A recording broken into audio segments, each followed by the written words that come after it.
जैसा आपने कहा कि इन्होंने भी कहा कि इंटेंशनली किसी को चोट पहुंचाने के लिए राहुल गांधी धक्का देंगे या गिराने के लिए मुमकिन नहीं लगता। मतलब कोई नेता नहीं करेंगे, कोई नहीं करेंगे। आपने भी यही कहा कि लेकिन वहां कुछ ऐसा हुआ कि उससे हो गया। अब लोग कह रहे राहुल गांधी में एक रैशनेस है, एक ऐसा एग्रेशन है, रैशनेस है, जिसमें वो हो सकता है इस मूड में हो कि नहीं अच्छा ये कैसे मुझे निकलने नहीं देंगे यहां से, मैं तो यहीं से निकलूंगा।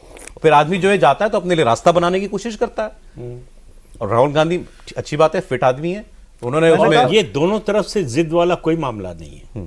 वो सांसद धरने पर पहले से बैठे हुए थे। अगर राहुल गांधी को आते हुए देखकर जाके बैठ जाते हैं तो ये माना जाता है कि जानबूझ के जिद में यहाँ बैठे। उम्मीद तो यही की जाती है, आप एलओपी हो, पार्टी के प्रेसिडेंट रहे हो, अगर मान लीजिए सामने वाला कोई हरकत कर रहा है, गलत हरकत कर रहा है, वो रास्ता रोक के खड़ा है, तो सीनियर आदमी कोई और तरीका ढूंढेगा कि मैं किसी और जगह से चला जाऊं, या मुझे इनसे नहीं बिगड़ना, भाई मुझे झगड़ा नहीं करना है किसी से। उसकी सोच तो ये होनी चाहिए ना। सर, अब आपने बहुत इंपॉर्टेंट बात कही है। पूरे देश में जो लीडरशिप है वो रूलिंग पार्टी से हो या ऑपोजिशन से हो, दोनों से ये एक्सपेक्टेशन है कि वो मैच्योर पॉलिटिक्स करेंगे। दोनों से ये एक्सपेक्टेशन है कि वो देश का कीमती वक्त जाया नहीं करेंगे।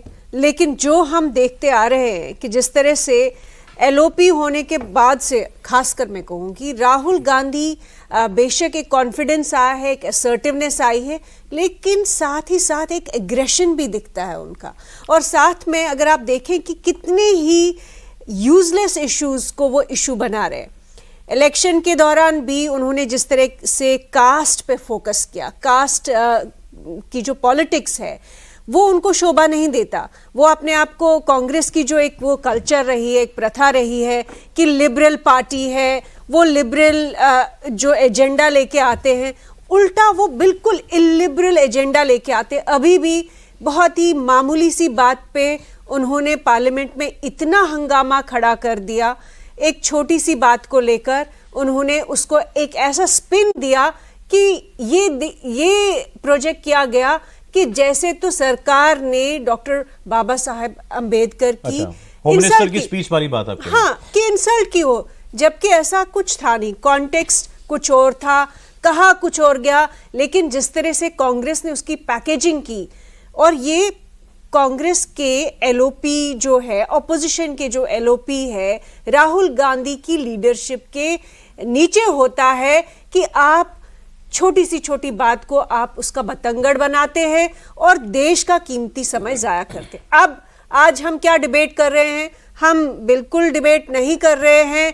जितनी भी बिल्स आ रही है पार्लियामेंट में, जो जेपीसी को जा रही है, वो हम बिल्कुल उनको छू नहीं रहे हैं। कंट्री में इतनी सारी चैलेंजेस है, हमारे फ्रंटियर्स पे इतनी सारी चैलेंजेस है, कोई बात नहीं हो रही है। ये राहुल गांधी कभी इसके बारे में बात नहीं करेंगे कि बांग्लादेश में माइनॉरिटीज के साथ क्या हो रहा है, नॉर्थ ईस्ट में क्या हो रहा है, बाकी जगह क्या हो रहा है। लेकिन हाँ, उन्होंने जो मुद्दे खड़े किए उसकी वजह से हम आज देख रहे हैं कि हम राहुल गांधी धक्का दे रहे हैं कि नहीं दे रहे हैं, उन्होंने वो जानबूझ के दिया कि जानबूझ के नहीं दिया, इस पे हम डिबेट कर रहे हैं। लेकिन ये कहीं ना कहीं ये भी दर्शाता है कि राहुल गांधी ने अपनी जो एक इमेज है पिछले 10-12 साल में जो उन्होंने बनाई हुई है जी, उसमें मुझे लगता है राहुल गांधी प्री आम आदमी पार्टी, प्री अरविंद केजरीवाल जो एक फिनोमेना था, वो एक अलग राहुल गांधी था। अरविंद केजरीवाल जैसे सीन पे आते हैं, जिस तरह की पॉलिटिक्स लेकर आते हैं, स्ट्रीट वाला जो मोबिलाइजेशन हुआ इस देश में, उसको देखते देखते राहुल गांधी भी अपनी टेक्निक्स, अपनी इमेज, या तो शायद वो बहुत इनसिक्योर फील कर रहे हैं कि अगर वो जिस तरह की हरकतें कर रहे हैं और करते आ रहे हैं कि उससे कहीं ना कहीं उनका जो प्रभाव है पॉलिटिक्स पे वो बहुत अच्छा नहीं था, इम्पैक्टफुल नहीं था, जब तक उन्होंने अपना ये स्वरूप नहीं दिखाया, ये असर्टिवनेस का, एग्रेशन का।